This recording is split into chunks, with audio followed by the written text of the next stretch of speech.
Well, it's a strange world and it's getting stranger. In fact, I'm convinced that history is repeating itself. It's actually not 2010, it's 1910, and the economic turmoil has just come round again a century later. You know the news about the Irish banks. The Irish banks, who initially didn't want to get help for all of their economic woes, have been, forced to cry for help. I don't know what it is when you're forced to cry for help, but they've been forced to cry for help, and the gnomes of Zurich, as they used to be called, but the bankers of Switzerland and other places are pulling together a rescue plan to help out the Irish banks. But that's not half of it. The really terrifying is the wrong word. The really troubling thing is that the Irish banks were healthy, supposedly, because these banks all passed the stress tests that were imposed upon them by European governments and regulators some months ago. Now, you remember the story? It was all over the news, all over AM, PM, The World Today, that the European banking system got itself in order because they wrote up these stress tests to test how the banks would fare should there be a certain problem.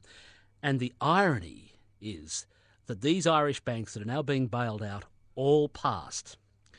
Well, Chris Leithner is my occasional financial correspondent from Leithner and Associates. Thanks for coming in, Chris. Thank you for having me. So the Irish banks are under a mountain of debt, and their mates over in Europe said, you must ask us for help, because if you don't get help from us, you'll drag us down. That's the long and short of it. I wonder whether this, in actual fact, is a bailout of Irish banks, whether in actual fact this is a bailout of British banks, German banks, and other banks who have lent very heavily to Ireland, and more than that to Spain and other sorts of countries that are finding themselves yes, it's in probably great strife. British banks. Really, it's the British banks that really loaned the big money to Ireland, wasn't it? They're the single biggest lender, Yes. German banks being big ones, but then in the background, countries such as Portugal, Spain, etc., have gargantuan debts owed to banks in these other countries. And gargantuan is a lot of money. Now, I'm raising this here for a Queensland listening audience because I was shocked to hear that these Irish banks passed the stress test. So these are the healthy banks.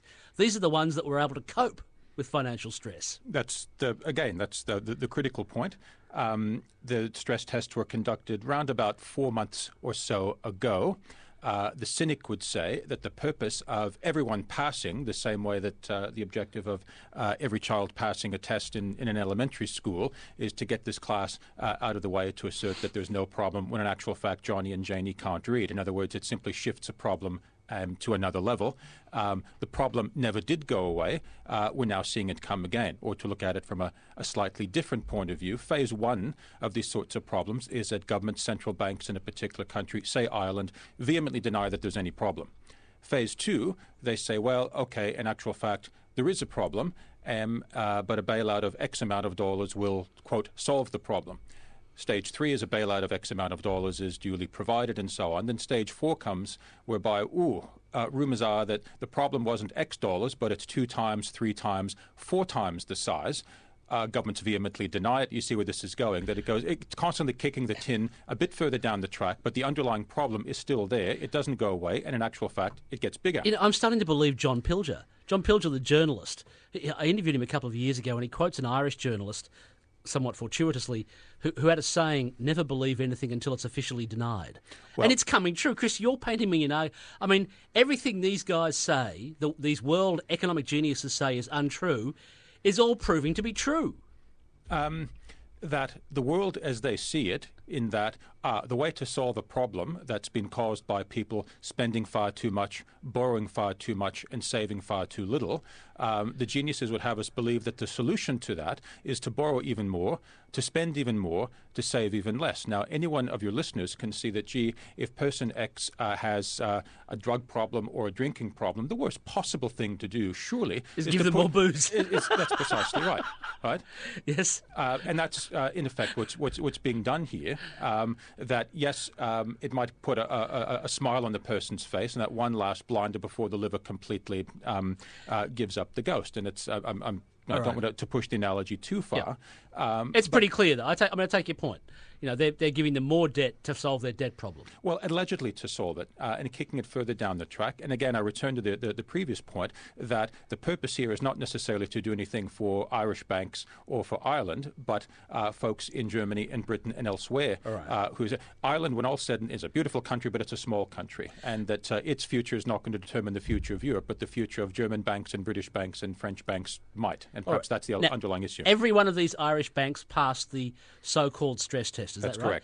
Correct. Every one of these banks that's now being bailed out, but these are the ones who they all passed the stress test. Every single one of them. Correct. Right. Okay. Well, that raises real questions about the stress test. Indeed, it does, including stress tests in Australia, by the way. Well, that was my next question. Were Australian banks subject to the same stress test? Not the same ones. The basic exercise is for a regulator to say, we're going to envisage some type of a crisis. And if a crisis along the following lines were to occur, could a bank, could its balance sheet, could its finances withstand that? The trouble, of course, is that it's very impolitic to devise a crisis in which the banks fail. And you can't really devise such a... It's the old story of the best sort of a Royal Commission is one in which you have the answer already beforehand, which in case I'm surprised the government hasn't released its business plan for the National Broadband Network, but surely they would know that...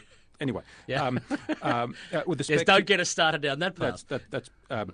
With respect to these sorts of tests, then there is, it seems to me, implicit pressure to design stress tests which everybody can pass. But because it would be horrific for the results if certain banks didn't pass. So far better be it that all the banks pass, and you run the risk that a few months or a few years down the track, a couple go under. But you see what I'm getting at, that to devise a test that's overly strict is to possibly, from the point of view of regulators, to cause the very problem that you're trying to prevent. You don't want to set the hurdle too high. That's exactly right. It would be too hard to reach then, Chris.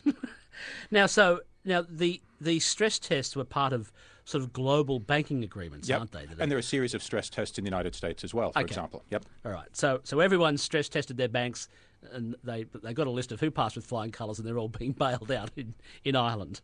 Okay. Now, Australian banks have passed 3 stress tests conducted by the Australian Prudential Regulatory Authority. How much cash do Australian banks have to hold to what's their debt to equity ratio? I think the term is, isn't it? That's one of the criteria. Or another one is what's called a Tier 1 ratio, and drastically simplifying, how much basically of the assets which a bank controls do its shareholders actually have to own? And the short answer to your question would be around about 8% or so. That percentage is there's upward pressure, or there's pressure to increase it. The gnomes in Switzerland, as you called them a minute ago, the pressure there is to increase let me clarify that. It's an ancient historical phrase, isn't it? The gnomes of Zurich. It's not Steve Austin's invention. It's correct. Actually an ancient historical phrase. That's right, which is regularly brought up to criticise folks in Switzerland. But the answer to your question is around about 8 to 10% pressure being brought to bear to increase it, perhaps from around about 10% to 12%. All right. Do these stress tests then actually provide anything other than giving a public perception that all is well? I mean, do they actually mean anything really? Well, the biggest bank failure in American history, National Mutual, which occurred just after the Lehman Brothers. National Mutual was a bigger failure than Lehman Brothers. It occurred in late September of 2008. On the day that its doors were closed by regulators, its capital adequacy was perfectly adequate. Indeed, the regulator went out of its way to say, notwithstanding the fact that we're closing you down, your capital adequacy is perfectly sound. The trouble is that depositors are queuing outside your door. You're suffering a run. You cannot meet your debts as and when they're falling due. So the answer to your question seems to me the underlying problem here, or one of the underlying problems, is a fatal defect in the structure of modern banking. Banks lend for a long period of time, let's just say mortgages, which can go for 10 years, 15, up to 30 years. How do they finance those loans? Often with deposits, which are instantly redeemable by depositors. A depositor can knock on the door of the bank anytime he pleases to reclaim what is legally his money, but in actual fact it's not in the vault there. It's out in the suburbs. Why? Because it's been lent. And any institution which does, now banks have long-standing legal privileges which don't just enable them to do so, which strongly encourage them to do so. The trouble, though, is that that's a recipe to become unstuck. When the loans are for a long period of time, but they're being financed with short-term money, it seems to me not quite inevitable, but it's extremely likely at some stage or other, that's going to cause difficulties. All right. As I understand it, Australian households are in heavy debt, but Australian banks aren't. In other words, individual Australians or households are in debt, but banks are very healthy here.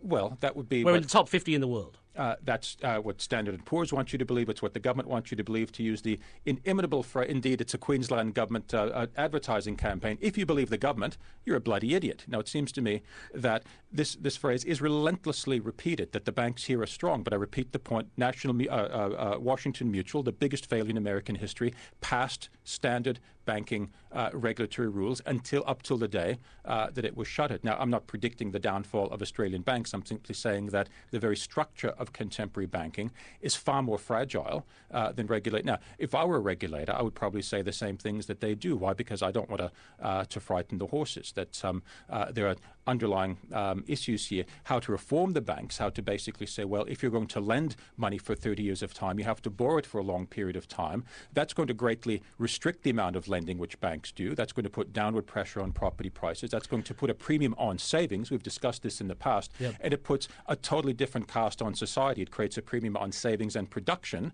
and not on debt and consumption. And that's something we simply can't possibly face that sort of reality. So what's really happening here, Chris Leithner, is that Australian governments, by proxy, are almost continually underwriting banks. Of course, the structure is fragile. Banks cannot exist. And the recent history of the past couple of 3 years has demonstrated it again and again and again that banks cannot survive without a government backstop.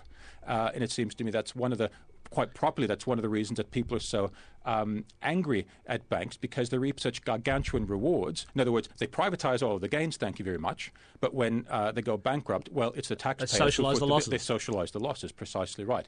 It's a categorically different kettle of fish if one were to say to banks, look, you have to basically pay your own way. You stand on the same legal basis as any other business does. That's to say you have to pay your bills as and when they fall due.